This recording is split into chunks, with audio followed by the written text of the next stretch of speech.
All right. Welcome everybody to the second GOCC of the semester. We're very excited to have Kayla Wright talking from University of Minnesota. And thank you all for coming on a different day than usual. We really wanted Kayla to talk, and this was the only day she could talk. So very excited that you all came. Okay, so before she starts her talk, I just wanted to go over the community statement that we have at the seminar, which is sort of like 3 principles. 1 is that we're all learning. 2 is that everyone has something to contribute. And 3 is that no one has all the answers. So we're going to try to stick to that generally as this year.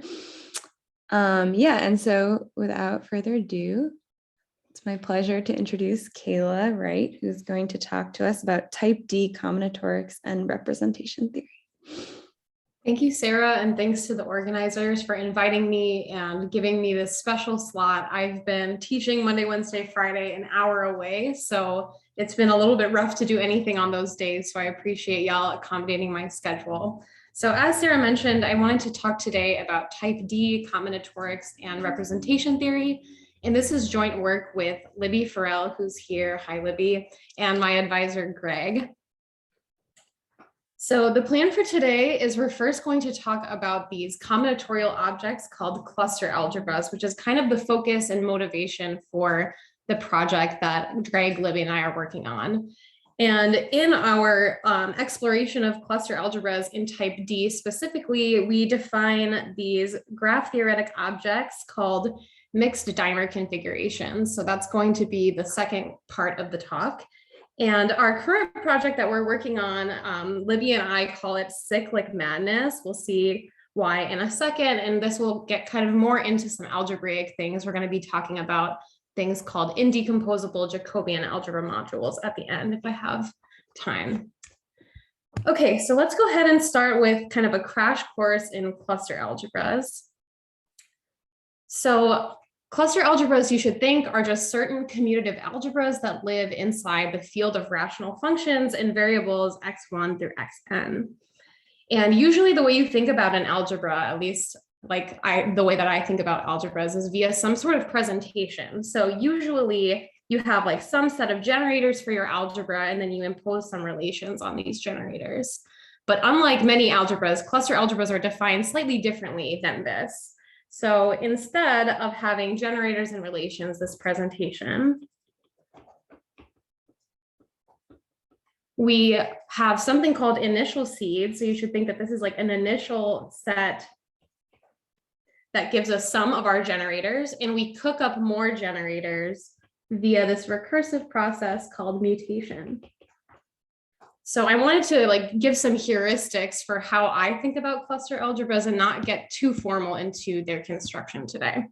So for the perspective of this talk, I have this kind of cartoon to illustrate what I kind of view a cluster algebra is.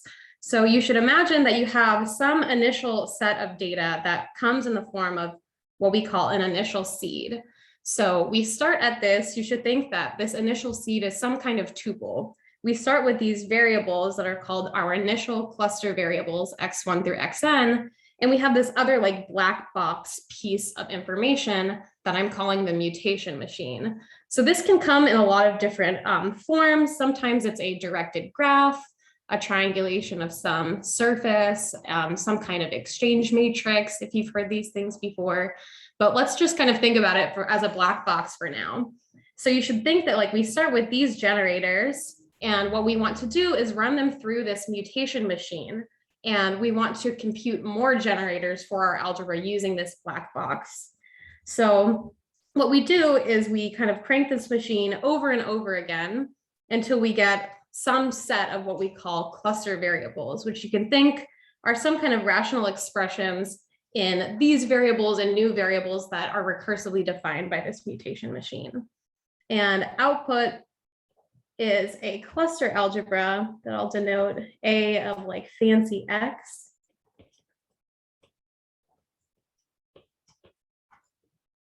And you should think that these cluster algebras are generated by cluster variables. So this set script X is supposed to denote all of the generators of my algebra.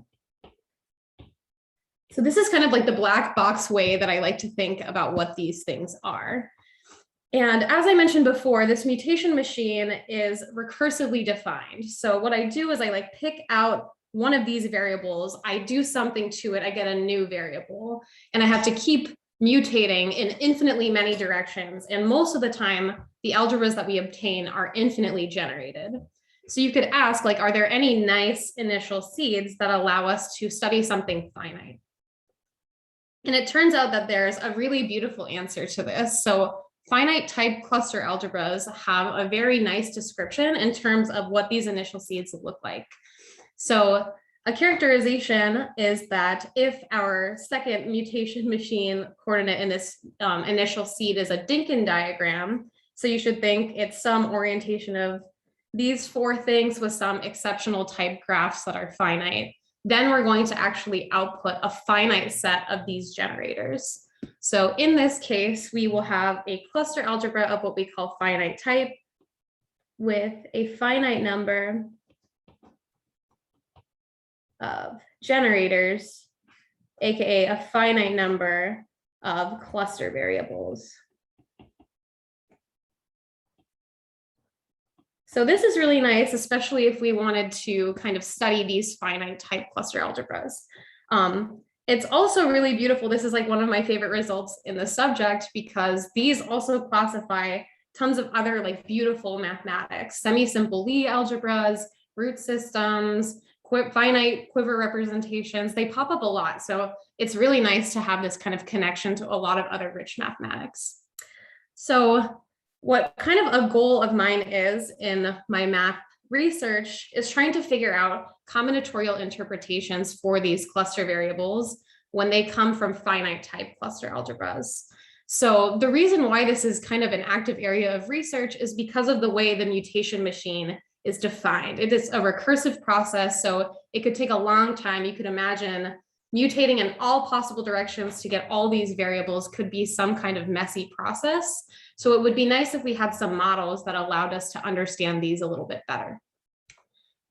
Okay, so today we're going to be focusing on type D cluster algebras. We saw that they're a finite type cluster algebra, and I'll talk a little bit more about the details of like what are the seeds and what are the mutation rules in this particular type. Okay, so in the case that we have type D cluster algebras, we can think of initial seeds and mutation in two separate ways. So I'm going to start off by talking about the way that you can view this with a quiver. So you should think this is a directed graph with no loops or two cycles. And we just saw that there's like a particular form of graph that's the type D Dinkin diagram. So it looks like this, where we have like this kind of path graph and then it forks off at the end.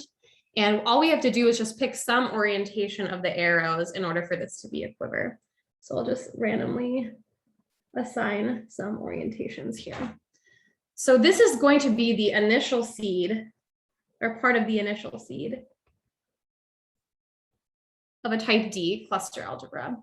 And then we have to figure out like, how do we get other generators, other seeds in this particular type? So there is this process that I have black boxed called mutation, but it's actually not so bad when we have the graph. So if I wanted to mutate at a vertex K, this is a 3-step process that all just takes place on the graph. So the first thing that happens is we want to take all of the arrows that are pointing in or out of K and reverse the orientation.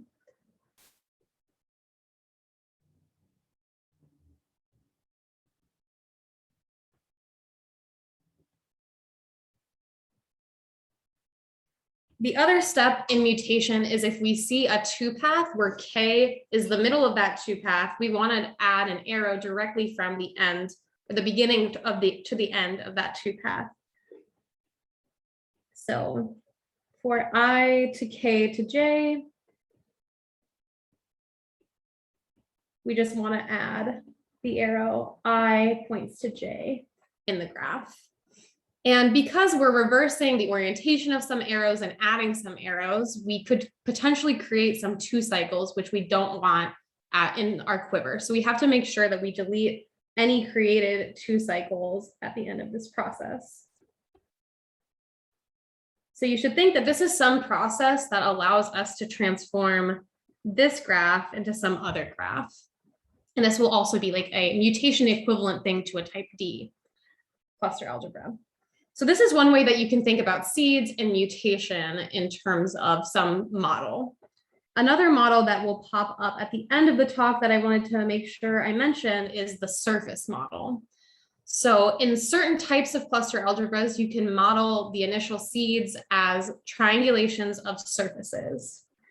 So in type D, we have a particular surface that allows us to use this model. Hello. Hello. Can I ask a question?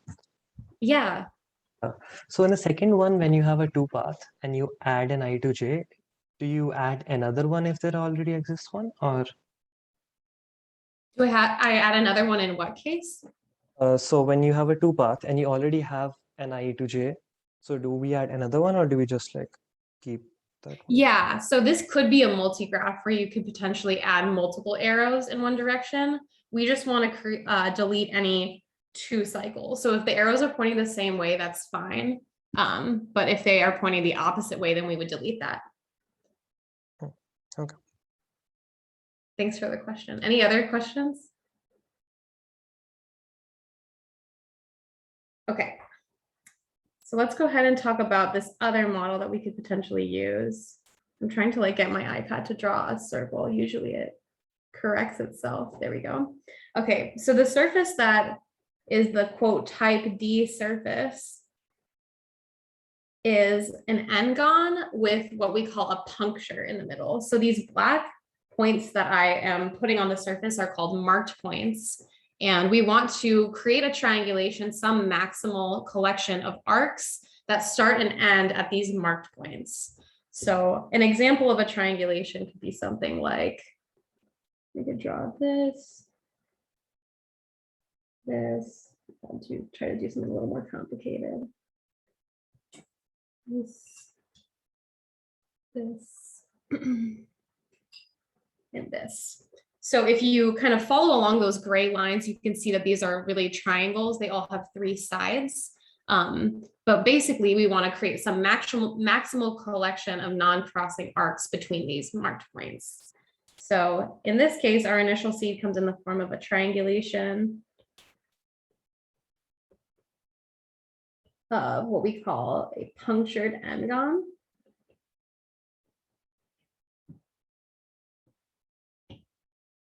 And the mutation is a little bit more visual in this case. So if we wanted to mutate at some arc tau sub k, what we do is we look at the quadrilateral that it is a diagonal on. So we can only mutate at like these gray arcs. So we have some quadrilateral and we see tau k is the diagonal of this quadrilateral. And what we do is we exchange it for the opposite diagonal of the quadrilateral. So it would look like this. So this is the general setup for initial seeds and mutations in type D cluster algebras. And I think it's kind of time for an example. So I'm going to go ahead and do an actual example of these mutations. Okay, so let's say that we have this orientation of the D5 Dinkin diagram, and we want to mutate at this vertex 2. Well, I don't have the step-by-step process, but I can say it verbally. So what we do is we have, I'm just going to copy the rest of the graph here. These are the vertices. I'm replacing this vertex with a vertex I'm going to call 2' to indicate that I've mutated there. And I see that I have 2 arrows incident to 2, so I need to reverse the orientation of those 2 arrows.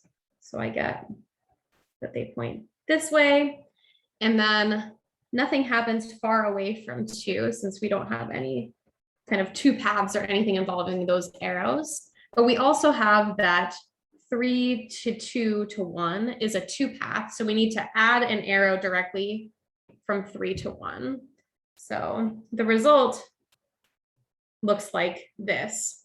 And you should think that each of these vertices are associated to some cluster variable. And the cluster variable that we obtain is some Laurent polynomial in the other xi. So x1, x3, x4, x5. And this Laurent polynomial is defined based on like ingoing arrows and outgoing arrows from 2. It's not important that you know the actual formula for it, but just that it's like some rational function in terms of the other variables. So that's an example on the level of the quiver. It turns out that we can associate a quiver to this surface by labeling each of the arcs with a vertex 1, 2, 3, 4, or 5. And then we can kind of recover what's happening with the quiver on the level of the surface. So I'm just going to copy this. It turns out that the arc that I have labeled 2 corresponds to this arc here. So what I want to do is look at the quadrilateral that contains that arc 2 as a diagonal. So the thing that I highlighted here is the quadrilateral. So what I want to do is I want to exchange this diagonal for the opposite one in the quadrilateral, which would be this one. So I'll go ahead and do that. This would be the arc that corresponds to 2 prime. So these are like an equivalent way to think about initial seeds and mutations in type D. Okay, so what we have here is just like one instance of mutation. What we need to do to obtain the full cluster algebra is mutate in all possible directions of this quiver or this surface. So there should be a finite number of like triangulations of this graph or things that you can get by a sequence of mutations of this graph. And at each point, you're like creating a new variable that is then going to be some x2 prime and some rational function in the other xi when you mutate at it. So sometimes it's pretty hard to tell exactly what the cluster variables will look like if you kind of have been doing this process for a really long time. So what we want is to try to figure out, is there a nice way to look at these cluster variables in terms of just initial data? And so I kind of was talking about this already, but like this mutation machine is recursive. You see that this is a process. Even if you use a surface model or like the quiver model, it's going to take maybe a long time to figure out the precise expression for the Laurent polynomial. So what we want to do is try to use some kind of sleeker machine that can give us any cluster variable in terms of just initial data, so we don't have to continue doing this process for a really long time. So I think this is like an ice maker that I found on Google. It looked sleeker than the cartoon thing. So that's kind of the point of that picture. And it turns out that the 2 people who defined cluster algebras, Fomin and Zolovinsky, were able to come up with an expression for any cluster variable X in terms of just initial data. So it doesn't matter what mutation sequence we used, we can express a cluster variable as the product of something called the F polynomial that are in these variables U. And we take our initial cluster variables x1 through xn, and we raise them to some vector g1 through gn. And this is just all in terms of initial data, which is kind of the point. So instead of maybe trying to pin down these cluster variables directly, what we could do is try to identify their F polynomials and G vectors so that we don't really have to figure out how far away we were from the initial seed. So the kind of goal that I have for the talk is to talk about a graph theoretic model for the F polynomial in type D cluster algebras. The G vector actually is a pretty easy thing to obtain. So I wanted to focus on like the more interesting thing, which is obtaining the F polynomial. But you should think, we want to understand cluster algebras in type D. We saw that the Laurent expansions depend on the mutation in some way. So if we use this F polynomial, that's like a sleeker kind of object to pin down for the cluster variables in this type. And the caveat is that this has only been proven given that Q contains no oriented cycles. So if you saw before, we started out with a D5 Dinkin diagram, it had no oriented cycles. But when we mutated at that vertex 2, we created, where did it go? We created this 3 cycle here. So even one mutation away, you could get something cyclic. And this model has only been proven, again, for acyclic seeds. But if we have time at the end, we'll talk about the Cyclic Madness project with Libby, where we try to address this new case. Okay, so now I'm going to transition into talking about what these graph theoretic models actually are. So this is the part of the talk where we talk about dimer configurations. So it turns out that each monomial in the F polynomial is going to be one of these dimer configurations. So you should think we start out with initial data that comes in the form of some fixed graph. So you see I've like repeated this funky looking graph 3 times. And what we're going to do is we're going to pick some subsets of the edges of these graphs, and those are going to be what these dimer configurations are. So if you've seen what a perfect matching is, this is synonymous with something called a single dimer configuration. So what we do is we just find a subset of the edges such that each vertex is contained in exactly one edge. So if I look at the graph on the left, I can pick some edges. So you should think if I'm like highlighting in red, they are in the single dimer. So this is a perfect matching of the graph or a single dimer configuration. And the reason we use this language is because we not only need to look at perfect matchings of the graph, we need to look at double dimer configurations. So you can think about this as either a superimposition of 2 perfect matchings on top of each other, or some choice of the edges such that each vertex is contained in exactly 2 of the edges that we look at.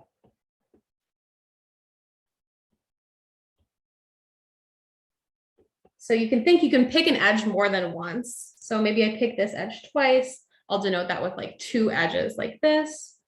Maybe we have like a cycle like this that forces these 2 to be paired, these 2 to be paired. Then I have choice on the last one. Maybe I do something like this. So this is a double dimer configuration of the same graph.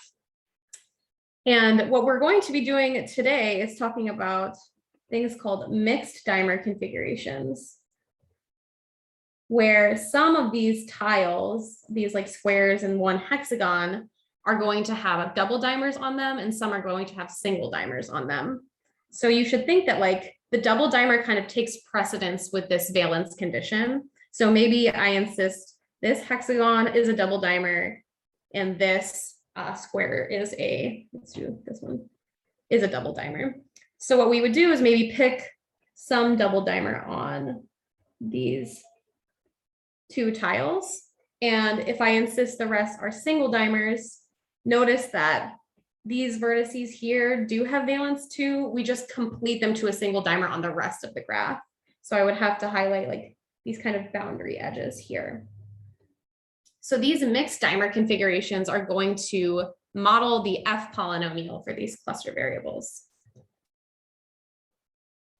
Okay, I wanted to give a big picture of what exactly is happening here. So this F polynomial will be represented by a poset of mixed dimer configurations. So we have some fixed base graph, and then there's some cover relation that allows us to create the monomials of the F polynomial. So I'll kind of like zoom in so we can see a little bit better. But the idea is there's some way that we get this minimal matching. And from there, we can kind of do like local moves on each of these tiles to figure out which monomial they stand for. So these things that I have in red, these like U0, U4, are the monomials that correspond to this mixed dimer configuration. And notice this poset's graded. We have that these are like degree 1 things, degree 2 things, 3, etc. So somehow these cover relations are telling us exactly which like UI to pick. And the idea is that the F polynomial is just the sum of all of these monomials. Okay, so this is kind of the big picture idea. Now let's talk about like the nitty-gritty details a little bit. So how do we start finding this minimal matching? So we have 2 pieces of global data in the model in order to create the minimal element of that poset. We take a type DN acyclic quiver. So I have some orientation of the D7 Dinkin diagram here, and we take a positive root in the associated type D root system. So these are classified. There's a nice list of them. There's a nice way that you can get them. They actually index cluster variables. So that's going to be how we figure out which cluster variable we're modeling. And what's nice about them is that they're made up of zeros, ones, and twos. They have really nice structure, these positive roots. And from this global data, we're going to create the fixed graph that all of the dimers are going to live on and figure out which is like the minimal element of the poset. Okay, so instead of defining this in general, I'll just do an example with this root and this quiver. So what we do is we want to get our fixed graph that all the dimers are going to live on, and we're essentially just associating either a square or a hexagon to each vertex of our quiver. So in the acyclic case, there is a unique vertex of degree 3, and that is the tile that is the unique hexagon in the graph there. From here, we just create some kind of black and white bipartite coloring of this hexagon. I chose this convention, and we use that in order to attach all of the other squares to this hexagon. So notice that like 3, 5, and 6 are the things that are incident. So those are the squares that are going to be attached to 4. And we use the rule that we want to see the white vertex on the right of the arrow. So for example, since we see that 5 points to 4, we want the arrow kind of straddling these two things to point with white on the right. So we see that that's true there. And then you can keep going and superimpose the quiver on the top. So we would get this. So that's how you see how to attach the tiles. If people have seen snake graphs in type A, this is like the same convention that they use for snake graphs. And then from here, we want to use the positive root D to pick the minimal element of the poset. So what we do is we want to look at the support of this positive root. So notice everything except the vertex 0 is something positive. So what we do is we take the subgraph induced by the support of the root, which is everything but that tile 0. And from there, we're going to highlight on the boundary going clockwise, black to white. So what I do is I take that subgraph, I'm going to enumerate this edge, and just going all around the boundary, choosing which one is in my matching. Okay, so that's the first step. And then we somehow also need to address these 2s being different than the 1s. So what we do is we take the subgraph induced by all of the entries of the root that are 2. So this is index starting at 0. So 1, 2, 3, and 4 are the 2 things that have 2 in the D vector.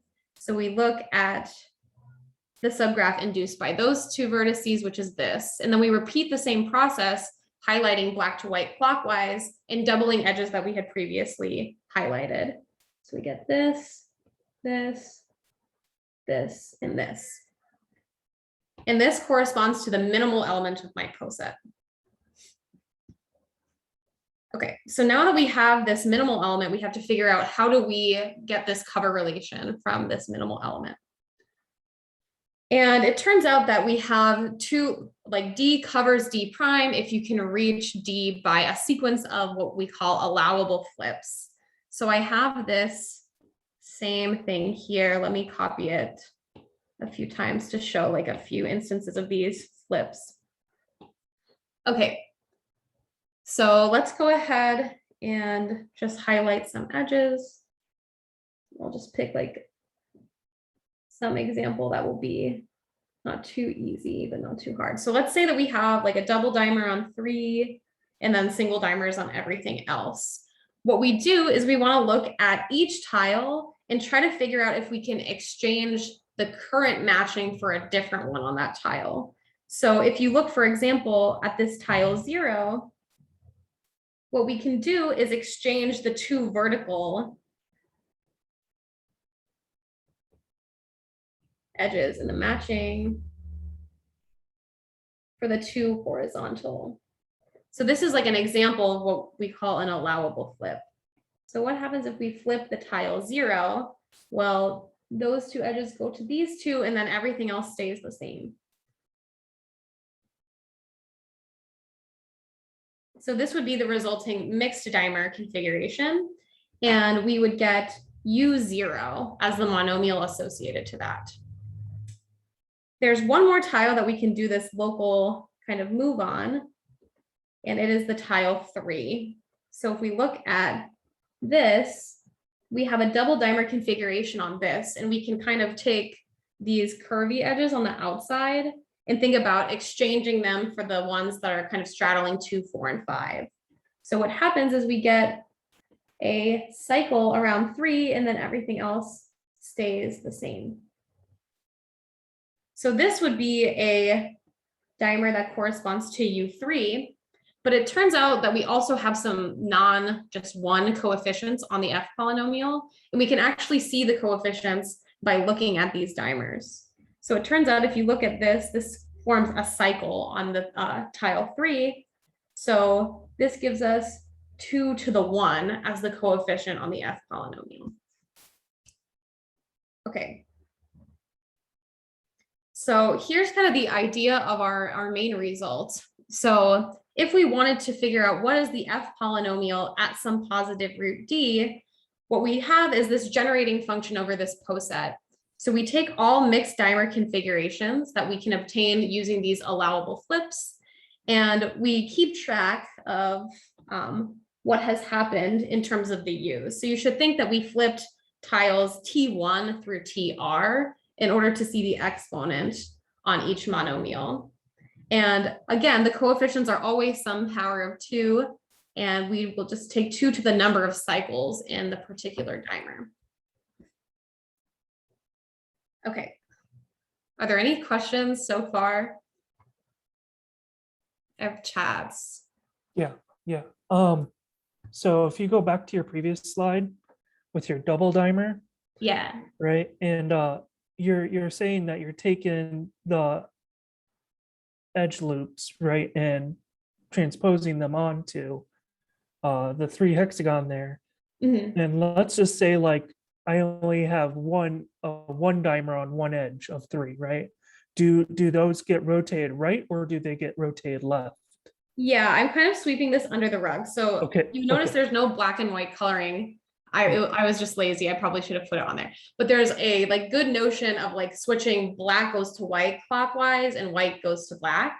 So you always pick, you're taking the one black goes to white clockwise to like have this be well defined. So yeah, you're saying like this, if we had this coloring would be exchanged for this, if that makes sense. So that's like the direction of the flip that you would need. Does that answer your question? Yeah, that's good. Good enough. Yeah. Okay, cool. Any other questions?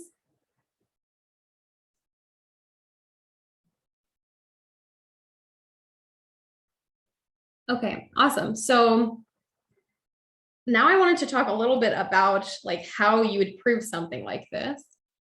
And the reason that these mixed dimer configurations actually model the F polynomial is a representation theoretic reason. So the way that this is connected is we have some formula for an F polynomial of a representation.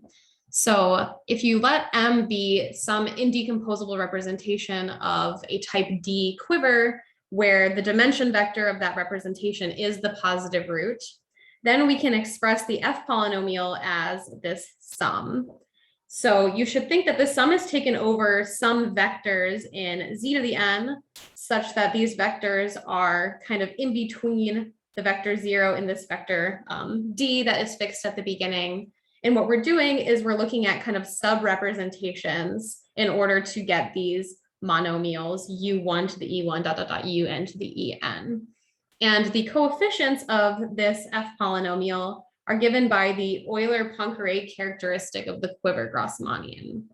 So this is kind of the like inspiration for how we proved this result. So I wanted to talk about maybe a translation between the combinatorics of mixed dimer configurations and quiver representations. So here's kind of like the big picture idea of the connection between these two things. So in pink, I have stuff about mixed dimers, and in blue, I have stuff about the quiver representations. So we saw like the global data in the model comes in the form of this quiver of type D and some positive root of a root system. This produces our base graph and minimal matching on the mixed dimer side. And what this produces representation theoretically is some isomorphism class of an indecomposable representation of Q, where the dimension vector is given exactly by this positive root. So that's kind of like the first layer of what's happening. And then when we dive in to figure out like what do these monomials represent, we saw that each monomial is in bijection with a mixed dimer configuration where we've flipped the tiles T1 all the way through TR from the minimal matching. And what this corresponds to on the quiver rep side is some subrepresentations of M, where the dimension of these subrepresentations depends on the tiles that we've flipped. So one thing that's a little bit unfortunate is that I've lied a bit about, I guess, how nice this is. So it turns out if you actually just flip everything, there are some problems with the poset. You get a bigger poset than you're supposed to.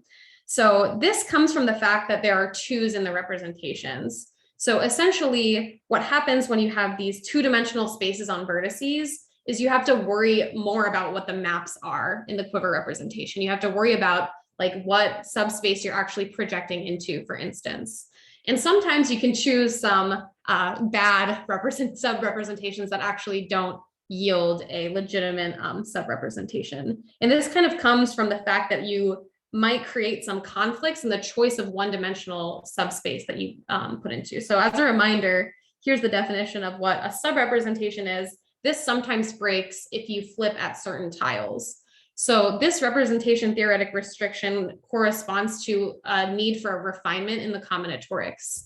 So the way that we get around this is using some condition called node monochromatic.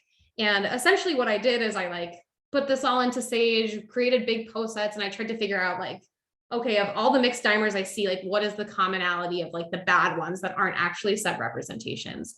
And it turned out that they had this like funky structure. So what we do is there are 6 nodes that you choose. So some vertices of this graph that we say are special in some way. Let me make sure I'm picking the right ones. So if we look at these things and we create a tripartite coloring of these vertices, so I'll say this is U, V, W, X, Y, Z. It turns out that we cannot connect nodes of different color. So you can think that if I created a path, let's say that looks like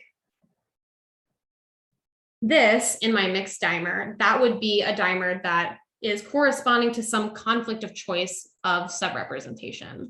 So I lied a little bit, but this is like kind of a technical condition and it's not like exactly the point, but there are some kind of hard things about this because of the twos in the representation. But once we have this combinatorial condition, everything isn't a lie anymore.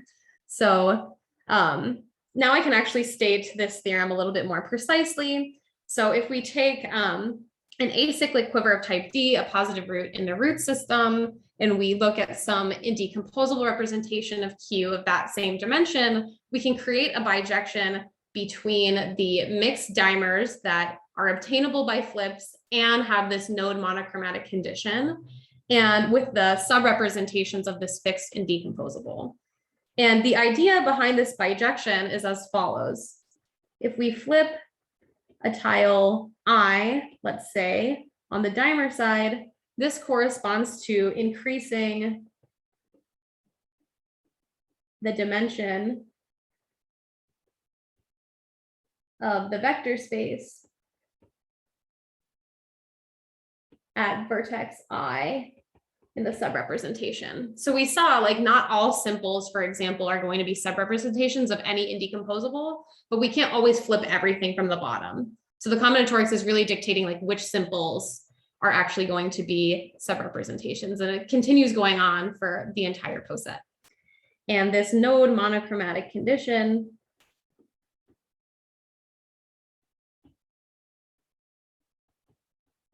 representation theoretically corresponds to no conflict in like choice of maps when we have some like two-dimensional space. Okay, so this is kind of the idea. And so this was proven by me and my advisor in 2020, and we wanted to try to extend it beyond the acyclic case. So this is going to be the last, I guess, 8 minutes now of my talk.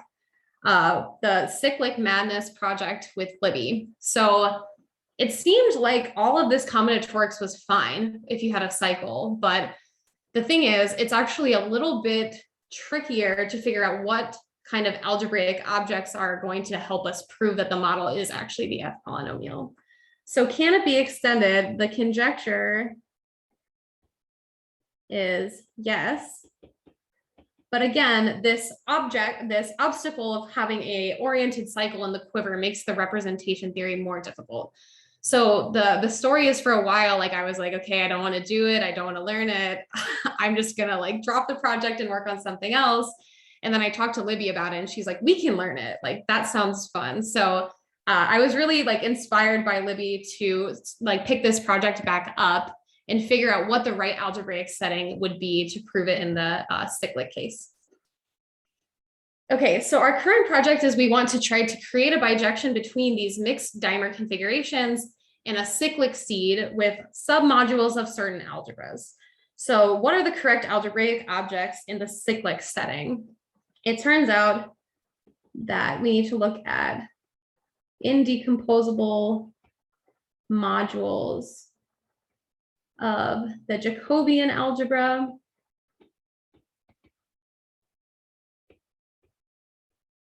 associated to some triangulation.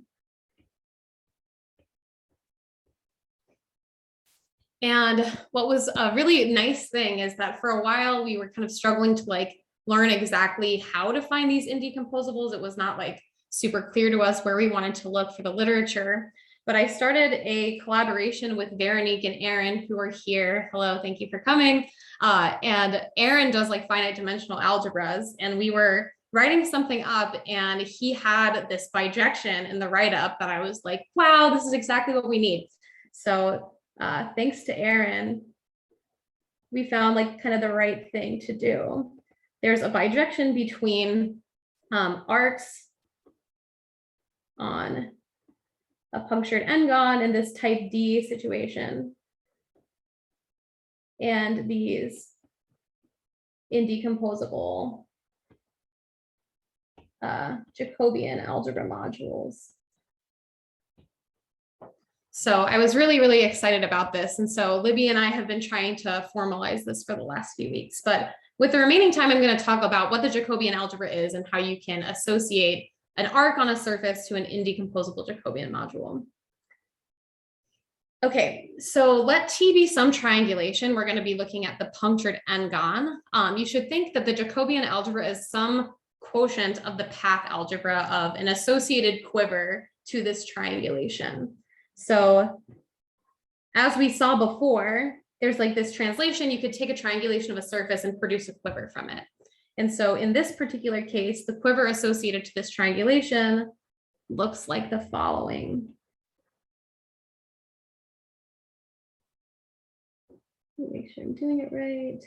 And I'm just using like this rule where I am orienting each like triangle clockwise, and that's how I'm getting this quiver. And I can label each of the arrows by some letters. So A, B, C, D, E, F. And you should think that we see one cycle here. It's between 2, 3, and 6. And the cycle introduces relations on the path algebra. So we can create some ideal based on this cycle. What you do is you define something called a potential, and you want to take these things called cyclic derivatives of your potential. It's actually not too bad. What you do is you look at this 3 cycle and you want to take, if this was an n cycle, you take like paths of n minus 1. And this is like kind of like taking formal partial derivatives. So that's why it's called cyclic derivatives. So here we have the path BC needs to go to 0, since that's a 2-path. CD needs to go to 0. And DB needs to go to 0. So the Jacobian algebra is just given by the quotient by this ideal. Okay, so how do we get an indecomposable module? It turns out that if you look at some arc on a surface with respect to some initial triangulation, you can get an indecomposable module of this algebra.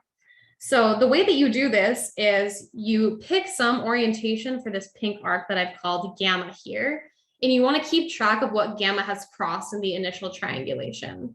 And the things that it crosses provide the information about the dimension vector space of your JT module. So if you look here, I'll like zoom in a little bit. This arc has crossed 1, 2, it crosses 3 twice, and 6. So what that tells me about the dimension vector is that I want it to have a 1 on the vertex 1, a 2 on the vertex 2, or sorry, a 1 on the vertex 2, a 2 on the vertex 3, a 1 on the vertex 6. And since it doesn't cross 4 or 5, I want those to be 0-dimensional vector spaces. And from here, since this arc gamma has some orientation, you create the maps on the arrows or the module structure by seeing if the orientation of the arc gamma matches with the orientation of the arrow of the quiver. So what we obtain here is the following Jacobian module algebra module, excuse me. We have our 1-dimensional vector spaces on 1 and 2. This has to be the identity map. We have our 2-dimensional vector space on the arc 3 or the vertex 3, our 1-dimensional vector space on the vertex 6, and 0 on our 3 and 4. So these two maps are 0. And for our cycle, I'm running out of time, but for our cycle, we actually have a prescription of how to get the maps based on this orientation that I was talking about. So we get that this actually has to be the 0 map. This is the map 1, 0, and this is the map 0, 1. And with this construction, it's really nice because we had these relations on this quiver dependent on the like 2 paths in our cycle. And if you wanted to check for yourself, you actually get 0 with like each of these compositions. So this is actually a module, and it turns out that it's indecomposable. I have one last slide. Sorry that I'm at 50 minutes. It's okay, just we kind of started summarizing after, so you're good. Oh, okay. Just kind of summarizing like what progress we've made so far. So using this algebraic setup as kind of like a big picture scope of what's happening, I have this like triangle bijection. So we have cluster variables in cyclic type D can be viewed as arcs on a punctured n-gon, can be viewed as indecomposable Jacobian modules. Jacobian algebra modules, it's a mouthful. And our conjecture is that all submodules of some fixed indecomposable JT module have to be in bijection with these mixed dimer configurations, where now our initial data looks a little bit different. We're using the surface model for cluster algebras, and we have some fixed initial triangulation. And if we can prove this, which we're like fairly confident we can, then we're going to obtain some expansion formula for the cyclic type D cluster variables. Okay, that is it. Thank you all for your attention and for listening. Awesome. That was an amazing talk. Let's give Kayla a round of applause.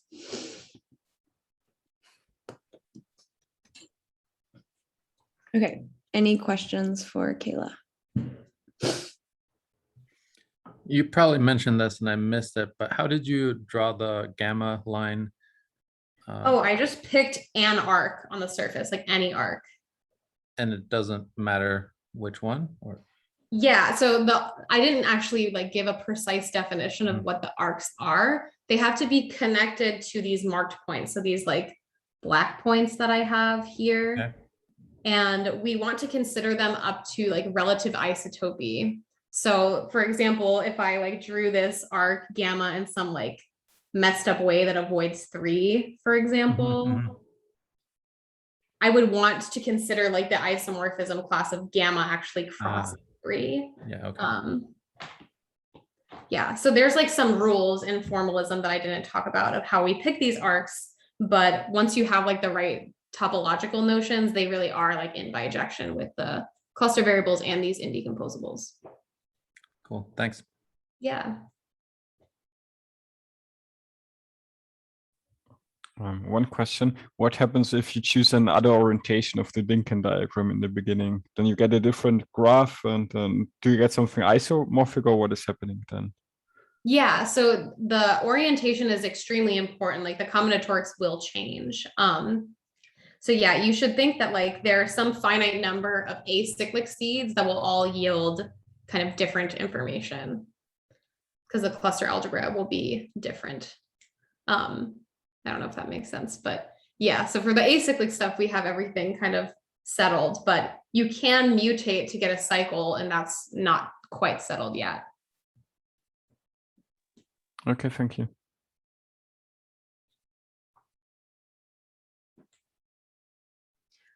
You might have said this already, but so you're working with like the mixed dimer.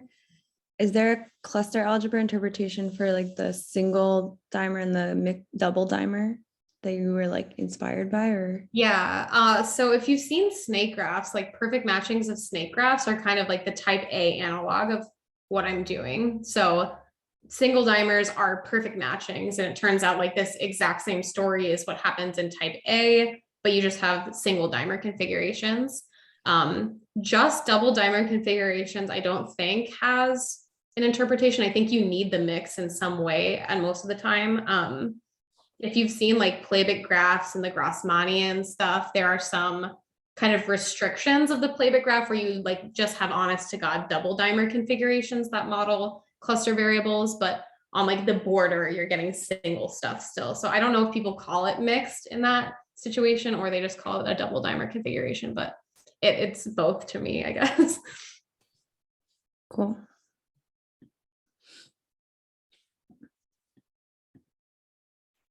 Any other questions for Kayla? You just mentioned that there's also the type A story. What about type B and C? Yeah, the funny thing is like Sarah and I have this like a philosophic disagreement with like what's the easier thing to work with after type A. So for type B and C cluster algebras, the representation theory I'm not really super familiar with. But I think it's a little bit harder. I know that there's like a analog for like Gabriel's theorem when you have like valued quivers, but I don't know that story well. And I don't know like many interpretations in type B or C for cluster algebras. I know like type D is also the surface model, so that's like a nice place to start, but I don't think I know anything about B or C. Maybe Veronique does, she's here. But yeah, I'm not sure. Thank you.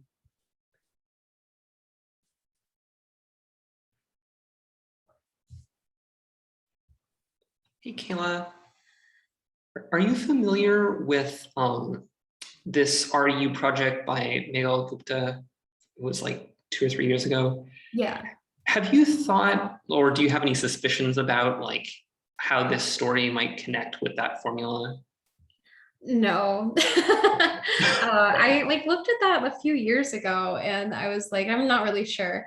I actually opened it, I think, during our RU this summer and was kind of looking at it again, but I haven't really explored it much.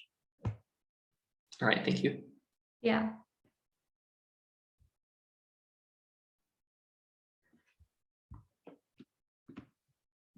Okay, if there are no more questions for Kayla, let's thank her again.